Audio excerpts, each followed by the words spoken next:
Hi hello నమస్తే welcome to my channel. నేను మీకు ఇప్పుడు ఆలు టిక్కీ ఎలా చేయాలో చూపిస్తాను.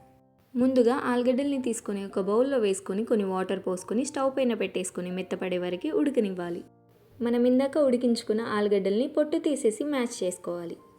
ఇప్పుడు ఇందులోకి సన్నగా తరిగి తీసుకున్న ఉల్లిపాయ ముక్కలు, సన్నగా తరిగి తీసుకున్న కొత్తిమీరకు, ఒక చిన్న పచ్చిమిర్చి, రుచికి సరిపడ ఉప్పు, కారం, 1 టీ స్పూన్ అల్లం వెల్లుల్లి పేస్ట్, 4 టీ స్పూన్ల బియ్యపిండి, 1 టీ స్పూన్ మసాలా. బియ్యపిండి వేసుకోవడం ద్వారా ఆలు టిక్కీలు క్రిస్పీగా వస్తాయి. ఏమైనా అప్పటికప్పుడు టేస్టీగా, ఈజీగా, తొందరగా చేసుకొని తినాలనిపించినప్పుడు ఇలా ట్రై చేసి చూడండి, చాలా బాగుంటుంది. నేను చెప్పినవన్నీ వేసుకున్న తర్వాత మొత్తం మంచిగా కలిసిపోయేలాగా కలుపుకోవాలి.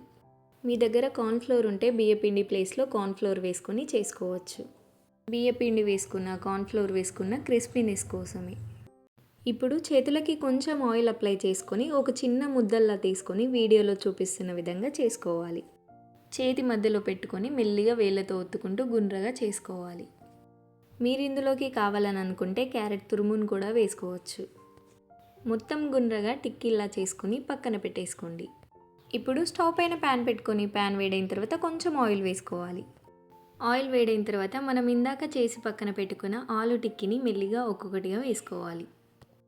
మీరు ఇందులోకి కావాలని అనుకుంటే క్యారెట్ తురుము, బీట్రూట్ తురుము కూడా వేసుకోవచ్చు. ఆలు టిక్కీ బయట క్రిస్పీగా, లోపల సాఫ్ట్గా చాలా బాగుంటుంది. ఒక 5 మినిట్స్ పాటు మంచిగా ఫ్రై అయిన తర్వాత ఇంకొక వైపుకి తిప్పుకోవాలి. చూసారా, ఆలు టిక్కీ ఎర్రగా చక్కగా ఫ్రై అయ్యాయి. ఈవినింగ్ స్నాక్లా ఎప్పుడైనా చేసుకొని తినాలనిపించినప్పుడు ఇలా ట్రై చేసి చూడండి, చాలా బాగుంటుంది. ఒకటి మాత్రం తప్పకుండా గుర్తుంచుకోవాలి, అదేంటంటే ఆలుగడ్డల్ని ఉడికించుకునేటప్పుడు మెత్తగా ఉడకనివ్వాలి, అప్పుడే చాలా బాగుంటుంది. అటు ఇటు తిప్పుకుంటూ రెండు వైపులా సమానంగా ఎర్రగా ఫ్రై అయ్యేలాగా ఫ్రై చేసుకోవాలి.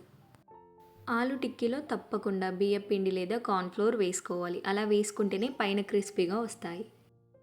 అంతే, వీడియోలో చూపిస్తున్న విధంగా రెండు వైపులా ఎర్రగా ఫ్రై అయిన తర్వాత తీసేసుకోవాలి. పైన క్రిస్పీగా, లోపల సాఫ్ట్గా ఆలు టిక్కీ రెడీ.